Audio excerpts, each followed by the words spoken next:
motion that this House believes that China should prioritize democratization over economic development. I would like to invite the Prime Minister to the podium. Here you go.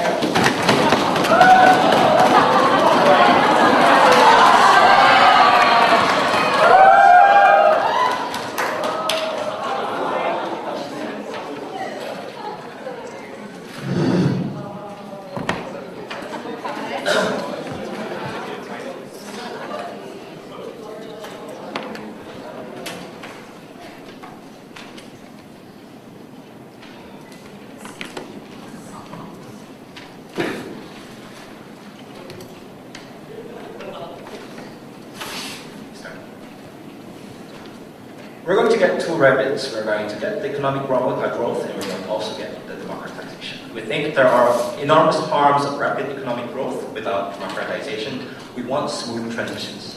For that, we're going to introduce the models. First of all, we're going to give local autonomies to these localities of the Chinese governments so that they can be more responsible for their own localities and vicinities, meaning they're going to customize more to their own local characteristics.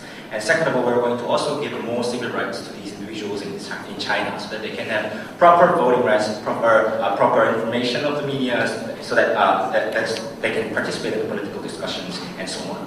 And third of all, we're going to also privatize some of the non-lucrative loans, non-having banks in China, because they are basically state-owned enterprises and also interlinked to save each other. These three things are going to specifically explain to you why this democratization of China would like to lead the economic growth when Xi Jinping is facing the consequences where they should actually persuade these publics of their rhetoric that they are going to bring economic growth. I'm going to mainly prove three things. First of all, we're going to prove to you why the financial sector as a whole is going to have a betterment with this motion.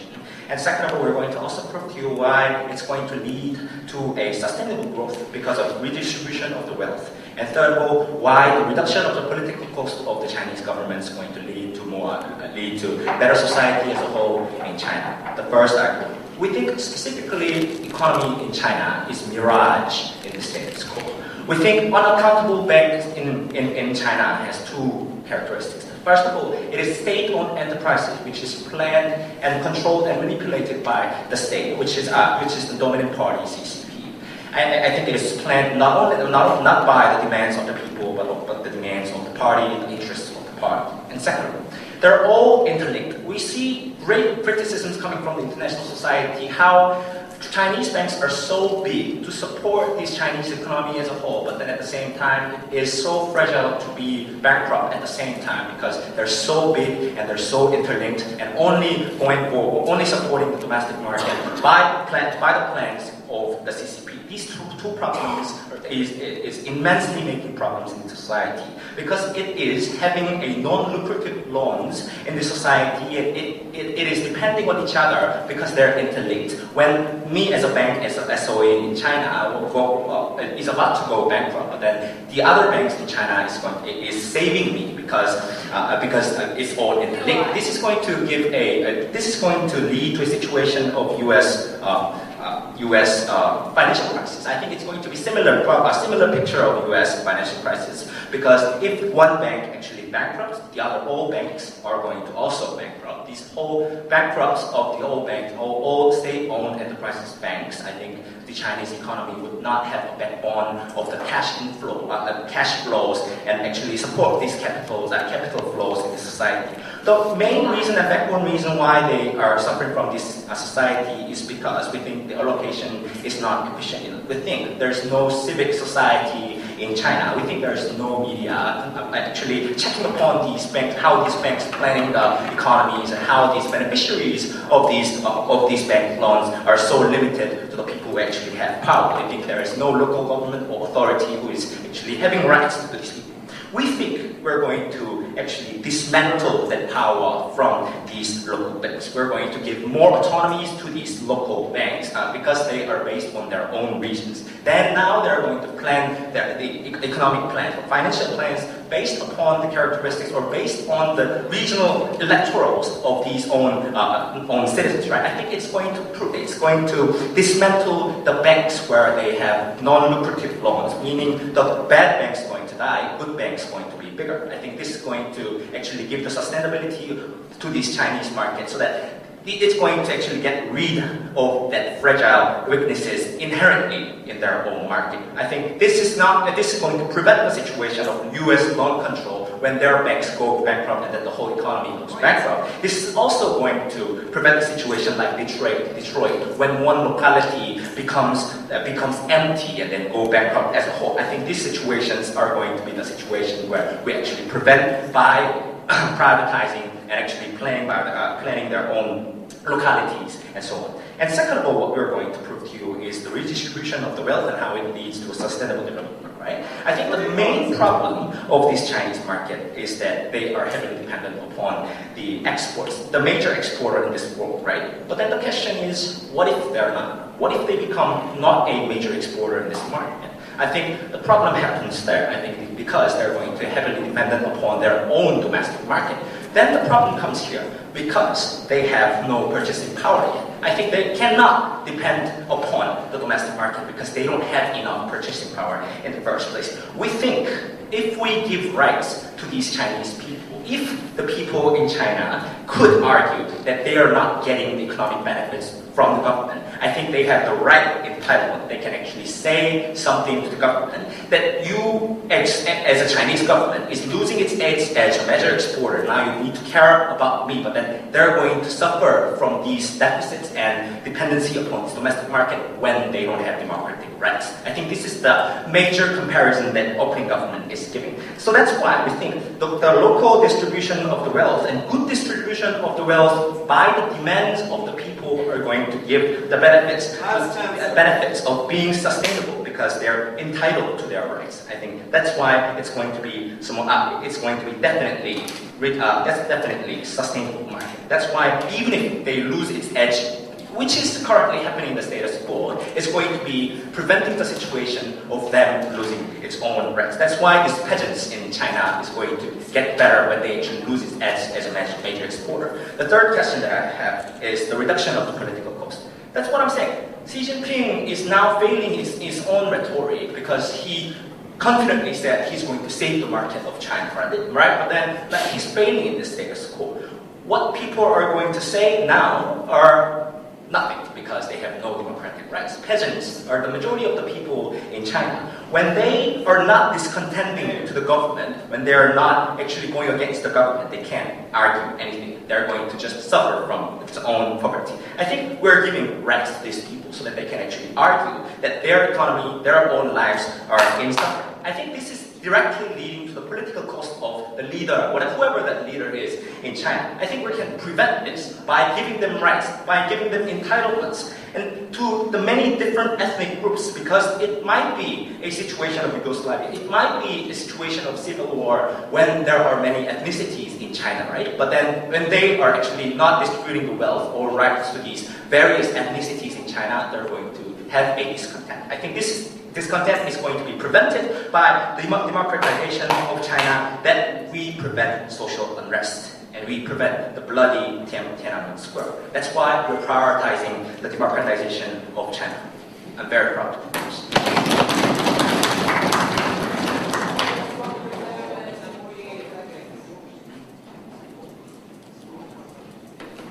All right, thank you, Prime Minister. Now I would like to invite the leader of opposition to the podium.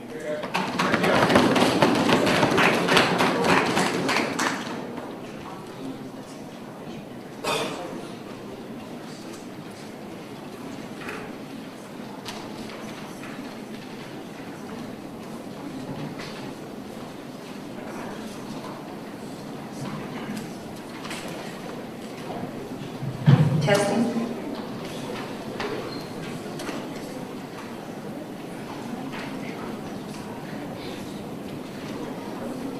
Good afternoon, ladies and gentlemen. As the leader of the opposition and as a Chinese, I'd like to thank Jeong for his so much concern about our development.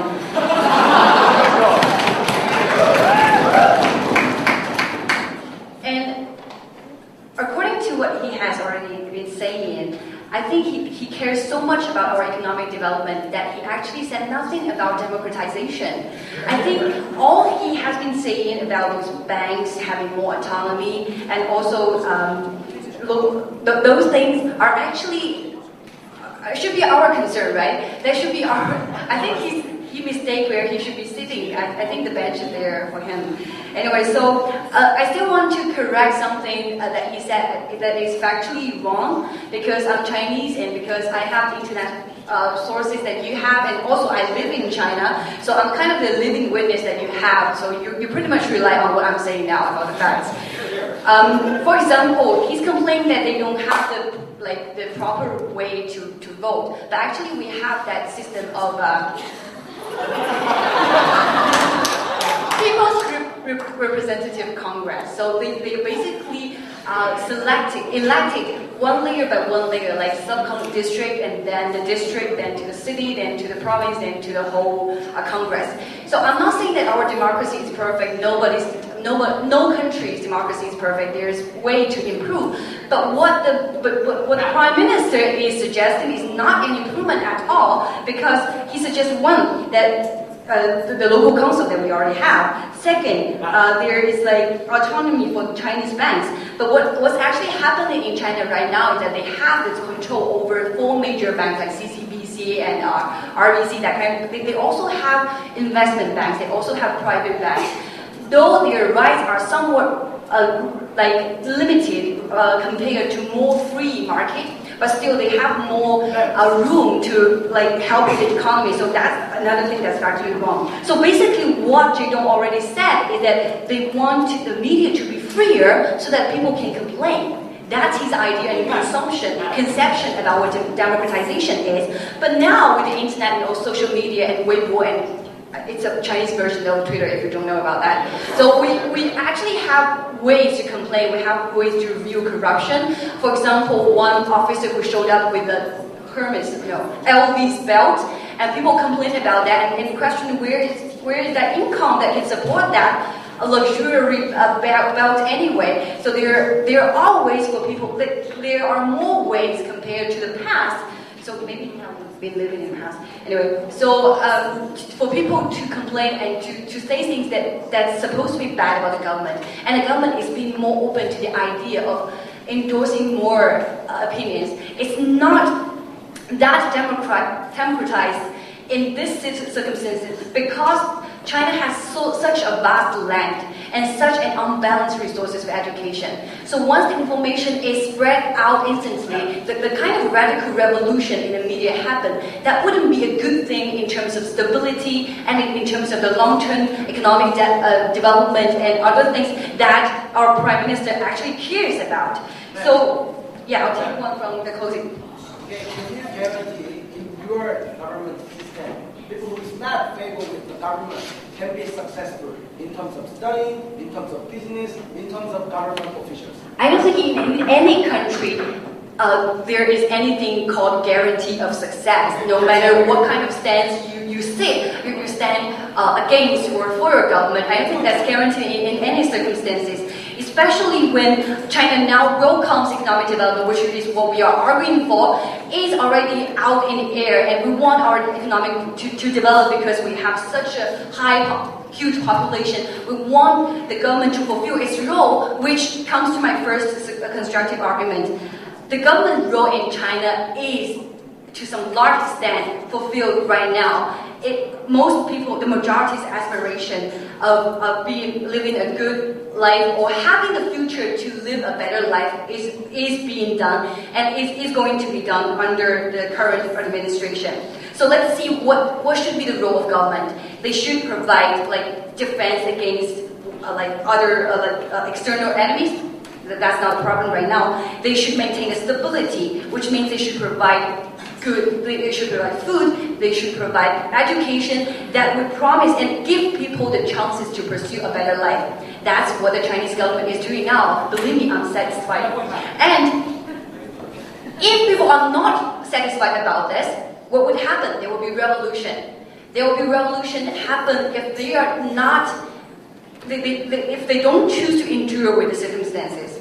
Which is why we are saying there are very different ideas of what democracy is. But the major function of democracy, why we are proposing democracy now this time, is that by this mechanism, the government is better in its role to fulfill its function of protecting their citizens and also providing better standards of living, which is a circumstance that happen now. Which is to say, if democracy is a tool to better societies in China, it's already on its road to that life.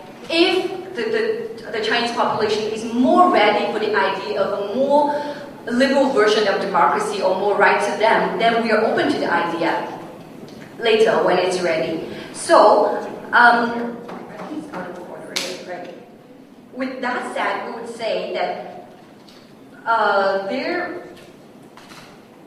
my partner is also going to further promote the idea whether there will be more benefits as to the government to remain its own situation right now, and also why we should not prioritize democratization over economic development, especially when the Prime Minister is suggesting economic development over democratization according to its policy. I think we pretty much win this debate. So that's why I'm very proudly proposing this motion. Thank you.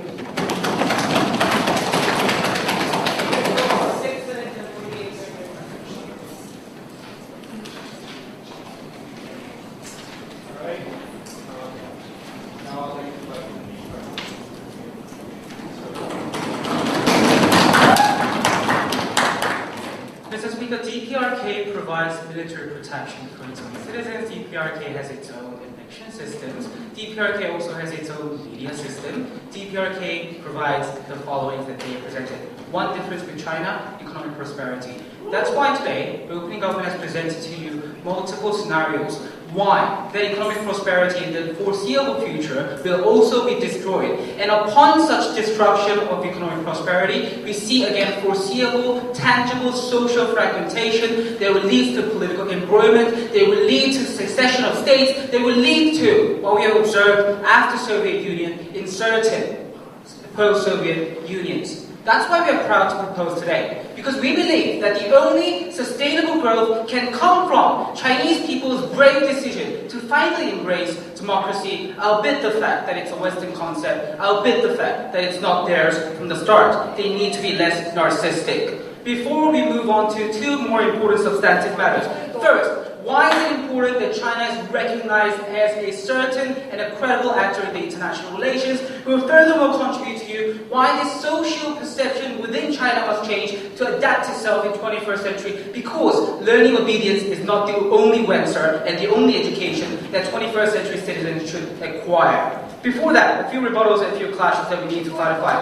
First rebuttal, no thank you. They asked that they will ask us one important thing. If the United States could fail with all these economic crises that we have presented to you, why is it the case that democracies are better? That's why JD has been consistently telling you the idea that democracies do adapt, democracies do learn, and democracies have a civil society and the media that generate social discourses and social deliberation that can prevent certain economic crises that Chinese people are currently susceptible towards. We have also told you there are many credible economic harms, particularly because the local powers have coalesced with the local banks and the local financial sectors, which can lead to, again, municipal failures, which can lead to, again, perhaps a central failure, which can, again, disrupt people's lives in China. No response heard whatsoever. We want this response. On a second level, there are private banks. This is a fun thing, let's rebut it. One, there is no private bank, but let's say that she's Chinese, but I'm a mammal, so I should know everything about biology, but let's say that's true. Therefore, she's true.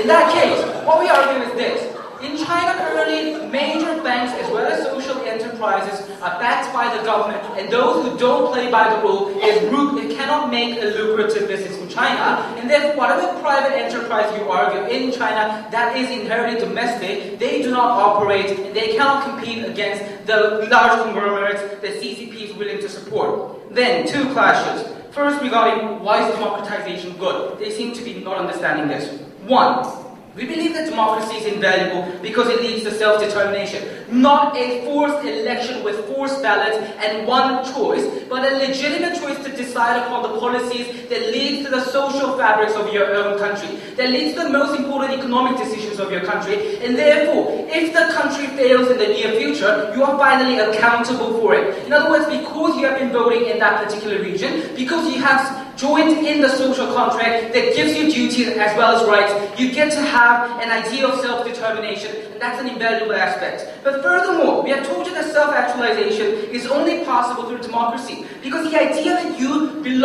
not belong to this place, the idea that you can change this place is only possible in the democracy where you're not coerced with one government, one party, and again, one non-accountable government. We think that all these ideas can only come from an accountable government where you can change your leaders, where you can change the policies, and therefore you can have a certain level of self-determination. No, thank you. But even if not, what we had no response come to the opening opposition is, we told you that sooner or later China will also have political embroilments. In other words, we have told you that democratization is good in its own, but furthermore it's good because it can prevent further casualties. It can prevent further embroilments. It can prevent any other problems. It can be civil and noble as the Scottish and again the English do towards each other. If they do decide upon democratization and finally move on with their petty CCP-based regional development and other regions being dying out, particularly because the Uyghurs have been behaving. We think that the current problem has many different things that they can have foreseeable danger. But also the majority part. They say majority that are contented. First we told you that majority of Chinese are now flocking into cities and cities are overcrowded. We see environmental damages, whatnot. Not majority of Chinese people are obviously happy. But furthermore, what we tell you is this, that this happiness, if any exists, is not long sustainable for the economic aforementioned reasons. Then our arguments. First, why China needs to be a respectable international actor. The thing that we learned from our 101 is uncertainty leads to prisoners dilemma, blah, blah, blah. In other words, one of the major dangers of international relations is that often your actor does not act upon as much as you will, or they don't act in a particular rational manner. That's why China has been traditionally considered as an uncertain actor, and that's why many Chinese people, China has been considered in the international realm as someone that we cannot trust upon, someone who cannot have alliance upon. Even if we are in Asia +3, we do not believe China is a credible actor. The benefit of democratization is this. Because China goes through elections, we get to know what the electorate of China believes in. Because China media becomes more lucrative, we get to know what the majority opinions of China is. We get to know on a more transparent level what the governing party of China really wants if we do have democratization. That gives significant benefit to neighboring countries as well as any other countries that sees long foreseeable trade relationships, if not any strategic partnerships. I will take it, why not? Yes, so I'd like you to clarify, is your model of what democracy means then that you want China to adopt multi-party democracy or what? Like your Prime Minister only said that they're going to liberalize We banks. said we are finally going to give the proper elections to China where we have a fair election with a multi-party system where we can finally decide upon this person over that person, not really this recommended CCP person. Very simple democratization. Why do we have to lecture this? Finally, the social fabrics. What Chinese people learn right now, is deference. What they learn is obedience. What they learn is to find their places within the existing social order. We think that this is an especially pernicious idea in the 21st century. We tell you that China will no longer be a factory country one day. We tell you that China cannot survive itself as an imitator forever. Which means, if China were to be ever considered seriously among ourselves as well as for themselves, we believe that the entire system of China must change, including its education system, including the social fabrics. Without vibrant media, without democratization, there is no creativity in China. The only thing you get to learn is to adapt to the system that the CCP has created, and we believe that that is significantly detrimental for their happiness as well as their economy. Again, our major goal. What have we told you? For academia, for business, for their politics, we believe that China needs to make an important decision. They must choose to follow the international order, to follow and imitate us, precisely because they need to be more free. We are happy to make China more free.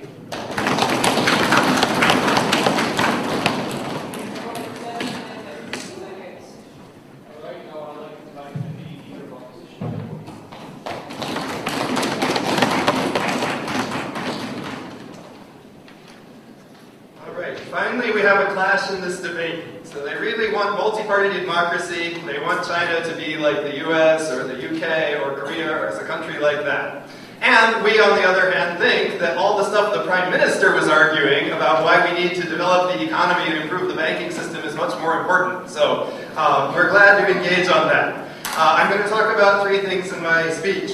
First, I'm going to talk about the primary duty of government, building just a bit on what the Leader of Opposition said. Second, I'm going to talk about why democracy itself is not necessarily going to produce all the benefits that they claim it has, and most of my rebuttal will be in that section of my speech. The third point in my speech will be why long-term democracy actually depends on economic development, why there's actually a sequence we have to follow here. And that will rebut the POI from the closing, perhaps their extension, about the fact that some people may not be favored by the government and may not have equal opportunities for advancement.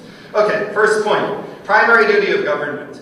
As the leader of opposition said, government's duty is to fulfill people's aspirations, sit down please, people's aspirations for a better life. Now primarily these aspirations, based on Maslow's hierarchy of needs, you have to fulfill the basic physical aspirations like to survive, to have food for your family, to have some kind of basic job and an education.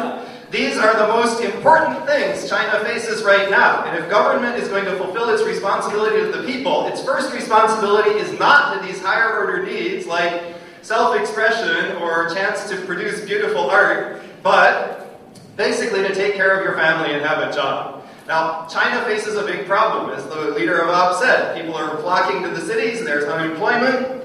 Some economists have said that if it doesn't maintain a 7% growth, no thank you, 7% growth, that these problems will spiral out of control and there will be basically chaos because the government can no longer afford to meet people's basic needs. So, these physical needs are the primary duty of government to pursue, and they must come before other things like democracy. On to my second point, why is democracy not so great after all? Which rebuts their points about why the benefits of democracy may potentially outweigh those benefits that I just explained about taking care of the people's basic needs. Okay, before I go on, I'll take opening. We're tired of hearing distortions even at the front. What Chee told you was this, that without democratization, that guarantees accountable governance, we cannot solve the economic problems, and therefore your side don't pursue economics. Not true. Not true, and my third point will explain why. But first, why are all these benefits they're claiming really not so great and not so likely to happen? Okay, in the first place, some of the benefits, the ones they said that are most important, are already in existence. As the leader of OP explained already, in terms of communicating their dissatisfaction or saying, like, our village needs this or something like that, right? There's already channels. They do elect representatives. Yes, they're all from the Communist Party. Sure, maybe they're not the exact person they want, but there's a channel of communication that exists. People can express their will to the government. Not only that, as the leader of OP said, there are social media. We see in the newspapers that the Xi government especially is actually acting on this. It's arresting corrupt officials. Other things that people are getting, that they really want to achieve their personal aspirations, but they don't need democracy for, are, for example, universities, education in the rural areas that have never had education and development. The government is building schools. And this is part of their promise that keeps most of their ethnic minorities satisfied. Yes, there are a few that are definitely separatists, and we concede that, but the majority are not in rebellion because they're getting what they want. In the universities, there's an atmosphere of intellectual discourse.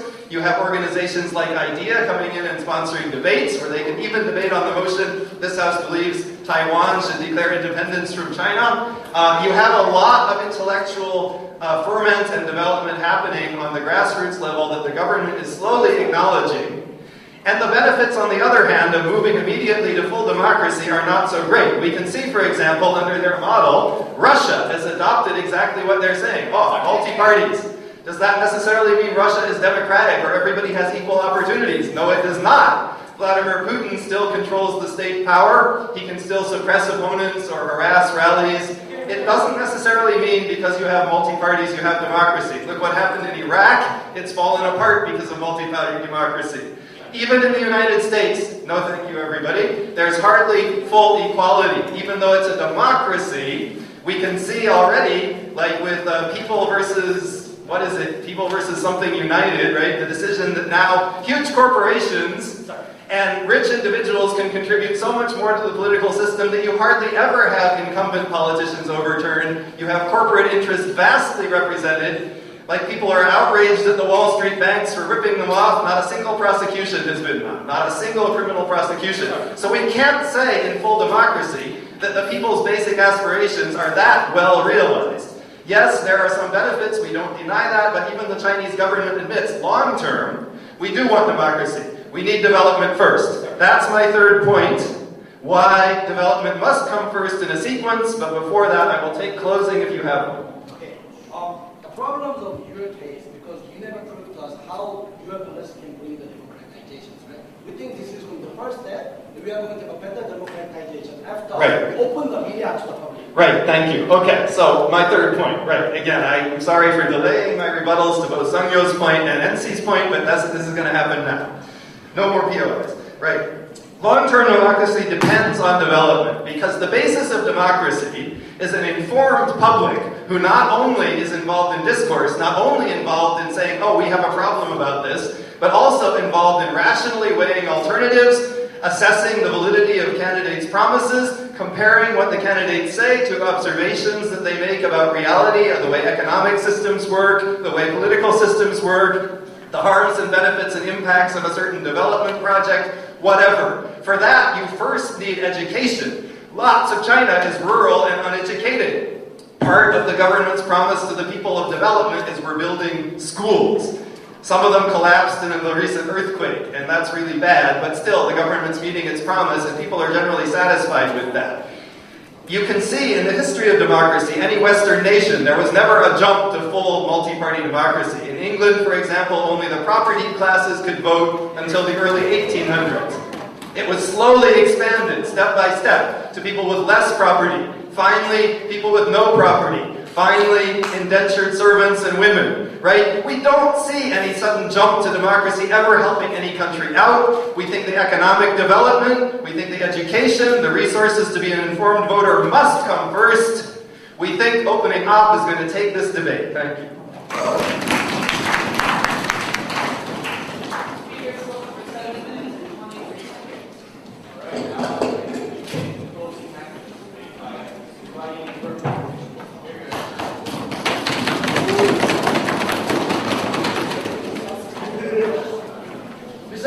It is time to stop making those stupid excuses, right? We can oppress your political right because we must save you from the poverty. It is time to stop it because a lot of Chinese people is not living in the poverty, right? We show and see these facts from the newspaper and TV that is why opening opposition's argument should be failed in today's debate. But Peter said, no, a lot of people is in poverty. Yeah, that's straight. Because in more than 50 years, we have this system, but you cannot save your people from the poverty, then it is time to change the new political system. Because you said your system is failure. That is why we propose this motion, right?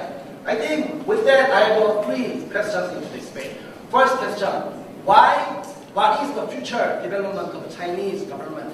Opening argument say something, but I'm going to explain further why we cannot depend on cheap labor anymore. Second argument is going to be about why there will be a media, and media can solve a lot of problems. The last question is going to be about what is the problem of the concept of strong China. So before moving that, I have a little bit of rebuttal to the opening opposition. Opening opposition said Chinese is somewhat democratic system. No, only Nungdam can vote. I don't think that is a democratic system. More than that, she said we have a Baidu. Yeah, you have a Baidu, but Google should leave your country because your country have a lot of sanctions. And the first Google, you cannot say many things, right? That is why Baidu is not free media. More than that, she said China is big. That is why a lot of people is going together if they have information. Yeah, US and Australia is big too, but they have a democratic system, right? More than that, these people said because there is the problems and motivation of a level within the Chinese territory, that is why if there is a democratic system,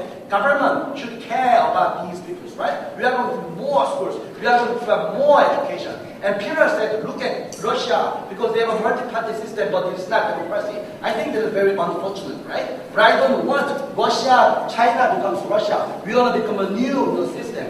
They said, because there is no guarantee China is going to be Russia. But more than that, we think this is the first step, right? If you don't have any institutional capacity, how to vote, how to have a political party, you cannot have any democratic system at all. But I think, obviously, he said US is not democratic. It's obvious, but everybody knows people want to live in US rather than China. This point proves that US system is better than Chinese system. And then talked about education. But I'm going to prove to you, because Chinese government control the media, they have a propaganda within their textbook, right? This makes these people never rebel against their government system. But our policy is going to be changed, and there will be better redistribution of the wealth. And I'm going to prove to you why we are the only one we can have this kind of good effect. The first question, what is the future of Chinese industry, right? We think that China cannot depend on cheap labor.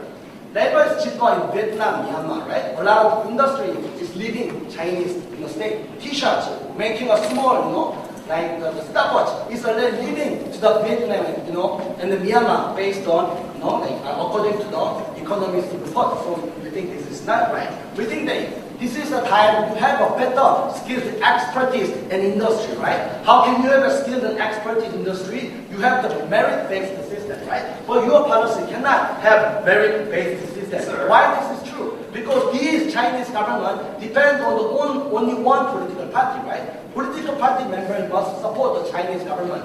That is why they have to give better seat to their political member. They recognize more their own political member. So even if I am nice and genius, have a more than 200 IQ, I might not be recognized by the country because this is a seat for their own political members. We think this is the stupid idea. Wealth distribution is not going to happen. Why? Because the moment you redistribute your wealth to the non-member committee, and the people is not going to say, oh, I have to be a member of Gongsandan. We think that is why under your policy, wealth distribution is not going to happen. More than this, there is a problem of debt in China. The only way to solve their debt problem, according to the economists, you must privatize your own industry. The problem is their policy. Most of the privatization goes to the member of political party, Chinese political party, right? That is why privatization cannot have 100% potential. We think this is the problematic. Second question, why strong China is a problematic? Chinese government always make an excuse, right?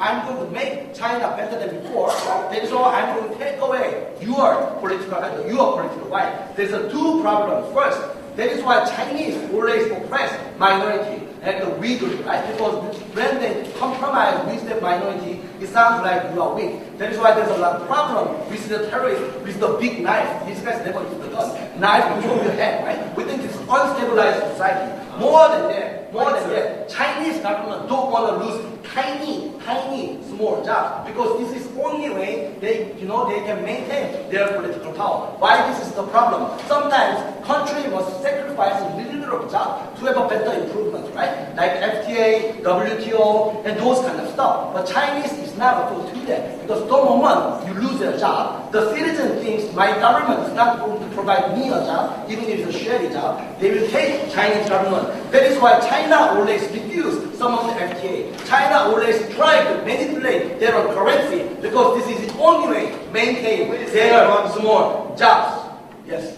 Yeah, 50 years ago we had the Cultural Revolution in China where people were starving and eating their neighbors. How can you say China has not progressed since then? Yes, that is why I said this is time to move on. You cannot make the same kind of excuse anymore. Thank you, Peter. Opening government said Chinese cannot be a leader of the world because they have a Chinese political system. I have a slightly different idea. There is a one reason, but they have the other reasons too. They always making trouble because they have to say, I'm the strong China. That is why they cannot compromise Japan, Korea, US. That is why they make a conflict. That is why they cannot be leader of the world community. I think mine is more persuasive than opening government. The last question, why open media better than really awesome, right?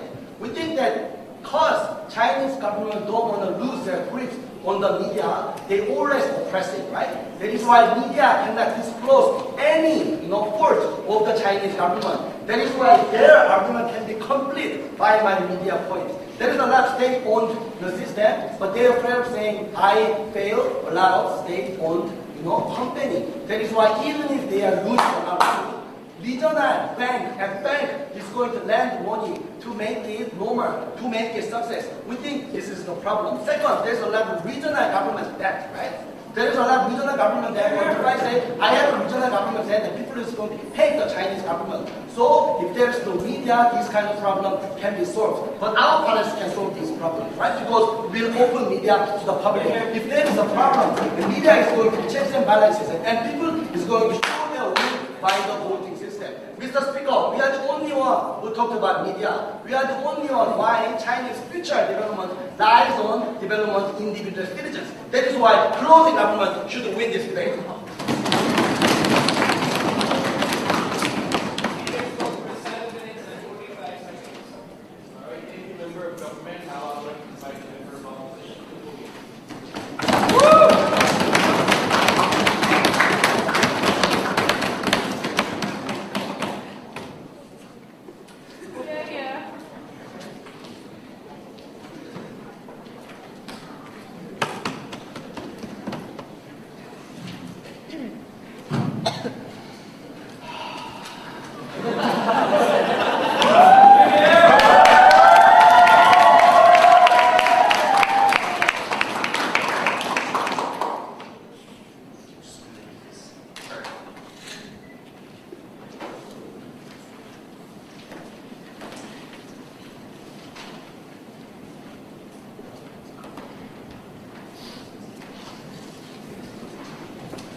This debate was particularly a very messy one, right? You had an opening government and a closing government that touched upon a lot of the issues.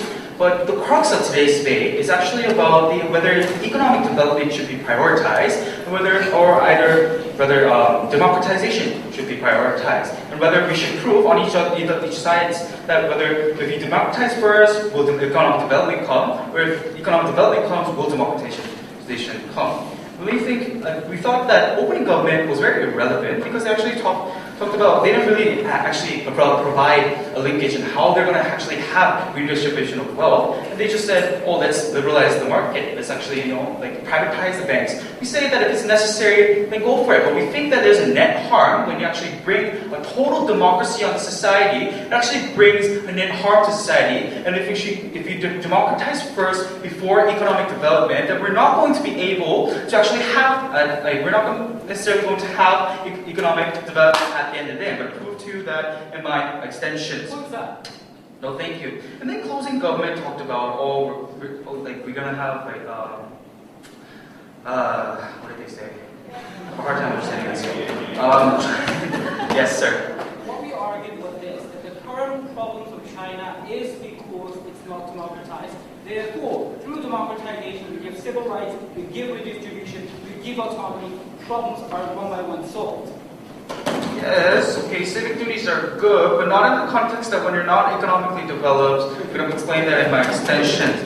And then we talked about, and Sooyeon talked about a lot of things, right? Like, China's going to neglect minority, we're going to have currency manipulation. We think that it's not necessarily democratization that is going to bring these positive results to this. Because if you actually have a majority rule society, then even more minorities are going to be ostracized. And since that democracy is going to be relatively weak in the beginning, these minorities are going to be ostracized even more. We think that when the opening opposition said, with the hierarchy of needs and whatnot, when actually people care about other people, when actually people care about politics and otherwise, when people are not thinking about what am I going to eat tomorrow, is actually when when people actually give a shit, right? We think that it doesn't necessarily have a room in today's debate. And they actually made a contradiction. They actually first said, okay, people have no power, but second of all, if you have an authoritarian government, people are going to mistrust you, they're not going to make the compromise, they're going to have the power to, not make these kinds of agreements. We think that Jan should come up to the podium and actually clarify this contradiction. So we think that, with that said, we're going to focus on two expansions that opening opposition didn't really develop to the fullest extent. We're going to have one unique contribution, one unique extensions to actually prove why economic development should occur in the first place. First expansion. We think that it actually is the rise of the middle class, and it is actually the middle class that actually has the influence on politics, actually has the influence on giving feedback to the government. While what opening opposition talked about merely it's the education that matters. We actually think that you actually have to have an economic prosperity in the first place to actually give feedback to the politics and whatnot. Second of all, we give that actually even if they're going to care about the government, they're going to care and vote and go through public discourse, we think it's actually pernicious at the end of the day. Why is this so? It's because when actually people go start to care about politics, actually care about policies, we think people are going to now, since actually a weak democracy, they're going to ask for welfare. And since these people are now new to the concept of democracy, they're going to try and these politicians are going to be, politicians are going to be incentivized to actually do the bidding of the people because now they want to represent the people, right? That's what gets them re-elected, that's what gets them, that's what satisfies the people. So when people ask for more welfare and they give it to them, it lowers the incentivization for the people to actually work. It actually lowers the incentivization for the people. We're going to have cases like Greece and PIGS nations, like Portugal, Ireland, Greece, and Spain, right? We're going to have an excess in welfare so that people are not going to work for the development of the economy. Thank you. And henceforth, we don't have economic development at the end of the day because we don't have willing workers. They're just going to lie down and ask credit for the government. We think that it's very much a pernicious stand to take at the end of the day. But lastly, Mr. Speaker, we're going to give you a second argument, the unique extension of how it's going to bring inefficiency in the politics and actually inefficiency in policy making. Before we move on, closing. Okay, we said there will not be any long-term development of China, right? Because we cannot depend on cheap labor anyway. That is why your argument cannot be Okay, if we actually privatize these kinds of corporations, we're not going to depend on cheap labor. We're going to develop. Also, we think that economic development actually depicts an economy where actually has sustainable growth. We actually have private enterprises. We think that liberalization of the market is significantly different from democratizing the whole political system. Henceforth, we're going to talk about, secondly, also about the inefficiency. No, thank you. We think that actually the current regime, we think the status quo is perfectly fine because it actually makes decisions even quicker. Because it's kind of different from dictatorship. Okay, they might respond to this by saying, "Oh, it's an irrational decision," but we think that it's different from dictatorship because they have multiple people. We actually have Chung, advisors to actually tell them that they actually make the decisions together. So we actually get rid of the notion that it might be irrational. What this actually means? No. Yes. Since so we're not going to be able to actually make fast decisions. But when is this actually necessary? First of all, it has to have fast decisions to actually go for trade that actually have more bidders on the market. Right? Let's say Portugal wants to trade with China, but wants to trade with somebody else that has the same kind of good. We think that China needs to act fast if they're actually in their interest. We're not going to have this because we're going to have a democratic system where they're going to vote. We're going to go through a very inefficient process, very slow process that we need to that has to be done immediately. But secondly, we actually think that actually hinders investments in markets that have comparative advantage because since people are now going to go for their own rights, their own regional rights as well, it's going to stop the government from investing in R&D in specific regions that are throughout the countries, and it's going to stop them from actually investing in regions that have a comparative advantage. And since the Chinese government and Chinese economy is not going to be able to profit from this economic comparative advantage, we think that actually has a net harm to the economy at the end of the day because we have regional dispute. So what have I told you today? We told you that opening and closing government had a totally irrelevant case. They talked about a lot of things because they know a lot of things, but they didn't really know about the motion and how to talk about it. So since we've done, we should be the ones taking this trophy home. Thank you.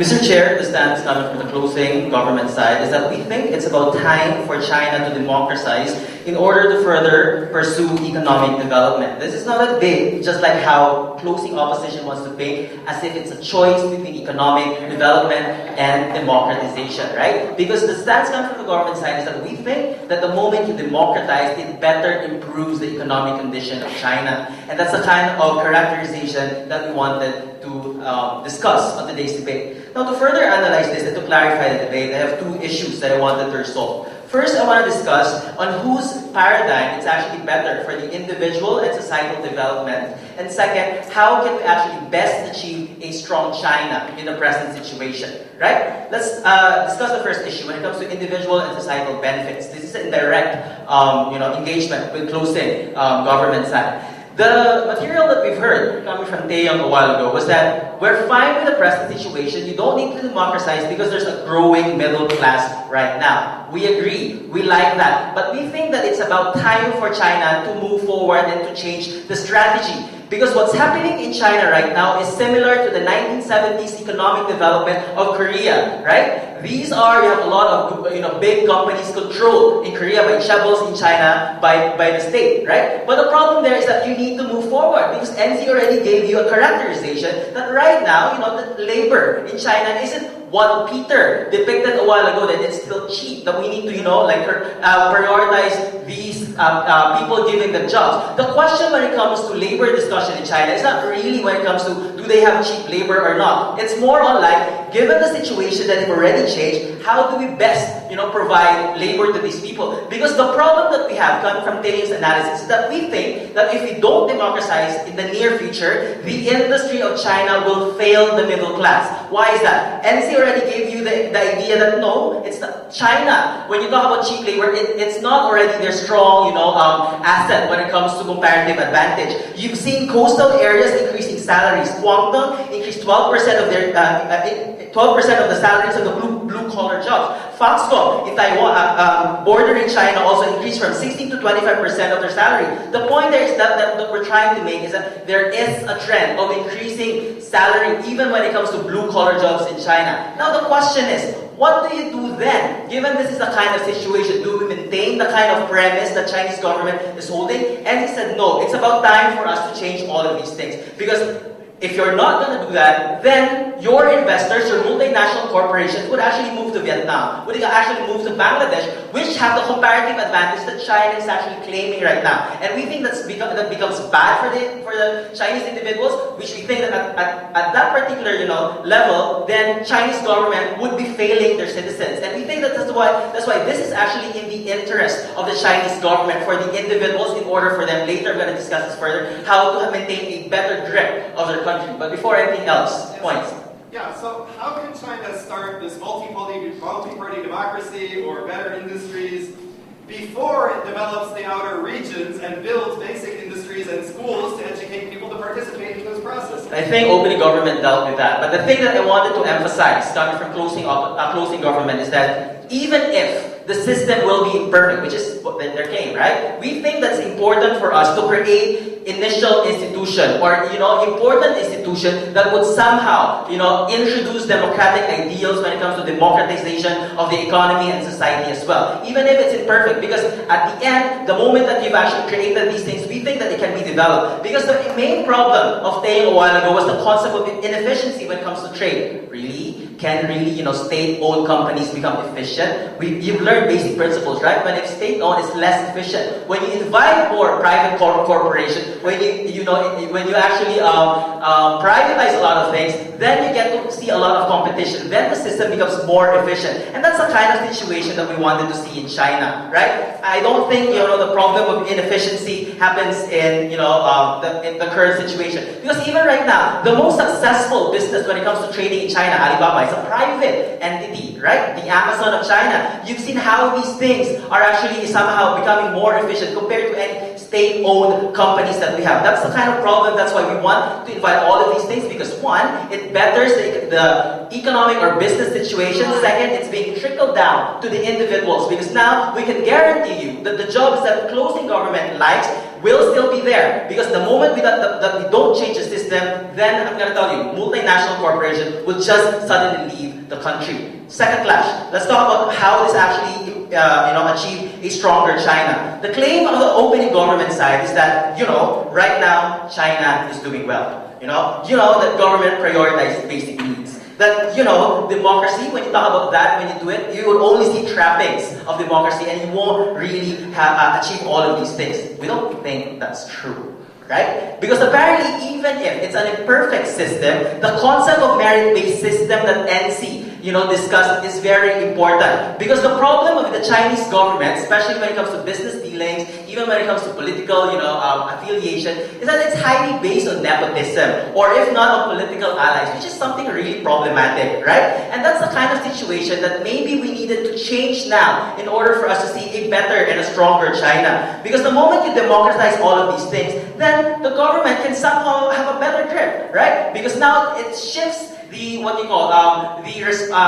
accountability of the government right now to the citizens as compared to their accountability to their allies right now. Because that's the problem right now. Because the issue that the citizens cannot really participate well because the government is not really accountable to them because you have the absence of election, right? Even if they're gonna claim that to some extent there's elections happening, but come on, we know what's really happening there. International community have been complaining when it comes to all of these things. We want a better situation for China in order for us to change all of these nepotist, problems when it comes to nepotism. Because now, given that these things are, can be achieved, we think that China will be in a better position. So that's why, at the end of the day, if you really analyze all of these things, we think that we're not saying that economic development should not be furthered by China. What we're saying is that the moment that in the present situation, we try to somehow create reforms and democratize China, then we can further reap the benefits of whatever government is trying to, promise to the people. Because at the end, China cannot hold onto the promises anymore that, we're still doing this because, a lot of people are poor. Because we've seen changes already. The only issue right now that people are not complaining because the middle class are kind of happy. But can you really sustain those things, right? Because NC already discussed to you the problems when it comes to the industry. It's the story of the industry, right? Your state-owned companies cannot survive, especially if they won't have any competitions. And that's the kind of thing. We think that China should actually follow Korean model when it comes to economic development. In the 80s, the Korean economic development progressed because they changed, they reformed the system. Yes, we like what happened in China in the past, but I think it's about time for us to change now. That's why maybe this is the proper time for China to democratize. Thanks.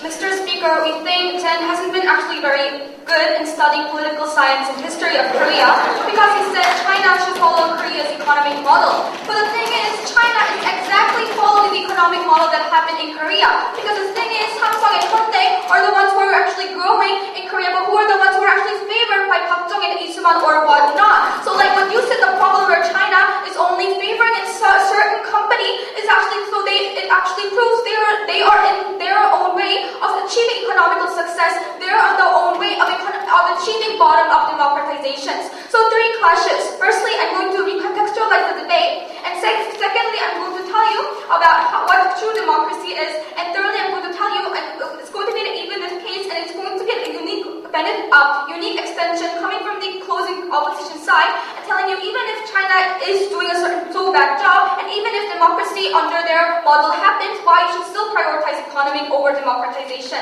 So firstly, Mr. Speaker, Speaker, is China who actually prioritizes economy really doing a good are they doing a horrible job as contextualized by the government side? Because firstly, the opening says China's economy is a mirage and they are dependent on export. And secondly, that China is treated as an evil-minded people in international level. And thirdly, coming from the closing side about China is losing its competitiveness. Firstly, Mr. Speaker, we think China is doing a very good job when it comes to economic development because Mao's decision was actually right whether we like it or not. Because China now is actually the second largest economy and is almost the brink of winning America's movement. Thank you. And we think it's actually not true that they are only depending on about exportation and then their whole economy is going to be destroyed once export does not happen because they are the ones who actually are dependent upon the huge domestic consumption because they are the ones who actually will have the first largest population within the world. So we think there is already sustainability within Chinese economy. But secondly, Mr. Speaker, we think about the economy, the international level that Sungryul was so talked about. But firstly, Mr. Speaker, about how transparency will happen. But we think there's going to be no such country that is going to show up all their political intentions like that as he's saying, because there is no such thing, no such country who is really willing to show their own political intentions because that's when you are actually using your international political leverage. But secondly, Mr. Speaker, we think China is actually doing a very good job when it comes to international level because China is actually being asked by the United States and EU to actually appease DPRK and Russia. And we think in the middle, China is actually playing with the leverage and they're the one who are actually succeeding in international politics. Now moving on to my second argument, Mr. Speaker, how democracy on the government side will never actually happen. No, thank you. Because, Mr. Speaker, we think true democratization only happens when it is a bottom-up change. So it only happens when people start to ask themselves, why is it that our government does not guarantee the rights that are happening in other countries such as the United States and Korea? Why is that we don't have any freedom? However, Mr. Speaker, However, Mr. Speaker, once you actually give grant guarantee, we think such change is never going to happen under the government's model, which is a change from up to bottom. Because the thing is, you first give them the right, but we think just because you give them the right when they're not ready, it does not mean they have the capability, they have the willingness to exercise that. And we already think that the opening opposition has already touched upon education. But however, why is this so important, Mr. Speaker? Because it is actually the minorities' right that you actually want to uphold about the labors. But the thing is, even in democracy, it's always about the majority ruling, and it's also about the political people who always have political resources that are going to be lobbying. So if your citizens, if your minority that you're talking about isn't prepared, there is not going to be bottom-up change there isn't going to be any revolution that you're still talking about. Because, Mr. Speaker, we think it has to do with the rise of the middle class, an extension coming from the closing opposition. Why is this? Because when you actually divide the economical factor, we think the poor do not have any incentive to look and counterbalance the government because they themselves are actually busy finding their daily food. And secondly, we think the rich doesn't even need to actually counterbalance the government because the only thing they need to do is lobby politicians. And secondly, Mr. Speaker, they also talked about how they're going to be revolutionizing media and labor or not. But we think that media change is actually not going to happen, something that NCO talked about, because what is the incentive and motive that actually drives media to be the watchdog of government? It is actually the viewers, their own incentive, their motives, because it is them who watch them. So if their viewers, the citizens, are not interested with political arena, they themselves don't even care about rights, and even if they are educated, there is not going to be any incentive, there is not going to be any motivations that pushes these media to be the watchers of the government, so they've been a very, very idealistic government and thinking that everything's going to happen. But no, Mr. Speaker. Now moving on to my third clash, and this is an extension coming uniquely from the closing opposition. And even if China is doing such a bad job, and even if democracy is going to happen under their characterization, why we should still prioritize economy over democracy? No, thank you. Sit down, please. So, Mr. Speaker, the thing is, we think there is still a benefit of actually focusing certain economical resources only to certain kind of companies just because they favor your mind. Because even if it is sometimes unfair, Mr. Speaker, because sometimes you need to concentrate your own resources to certain kind of minimum amount of companies in order to reach a huge economic benefit within that short type of region, and that's how you only open up the middle classes. How is this, Mr. Speaker? No, thank you. Because firstly, Mr. Speaker, you think that domestic industries and infant industries are the ones who need to be protected against foreign industries? No, thank you. foreign industries, and that's why we think they need more. That's why we think it is. That's why we think it is justifiable for the companies to lobby these politicians and also the politicians to give certain protections, because why it is so important for Chinese domestic corporations to grow. Because we think that's only how spread of wealth and the growth of middle class is going to happen. Because it's going to be the Chinese corporations who are going to be expanding the market, expanding within the Chinese market, and hence expanding the market, expanding influence, i.e. they're going to be increasing their resources. No, now they're going to be needing more people to employ. Now they're going to be employing more Chinese citizens, and hence growth in middle class, right? Because it is now Chinese citizens who are being employed within the very gigantic Chinese corporations, right? But secondly, Mr. Speaker, we think that actually leads on to better educations, because now companies who have direct incentive to actually hire more professional and knowledge employees are now going to be donating a lot of money to Chinese schools, to Chinese university, so that they do actually get skilled workers, so that these Chinese citizens who are potential employees are going to be good at studying and are going to be employed by their company, and so that their company actually benefits. So what have we told you, Mr. Speaker? Firstly, we've told you, I've recontextualized this debate, and we've already told you how the government was being a very selfish government, and have been a mischaracterization, because we think China is already doing a very good job. But secondly, Mr. Speaker, even if it's not, we told you that how the democracy that they're so supporting will never happen. And thirdly, we've given you, even if it's got good democracy, even if China's doing a good job, we've already told you why economic development is very important, and hence we are very proud to oppose.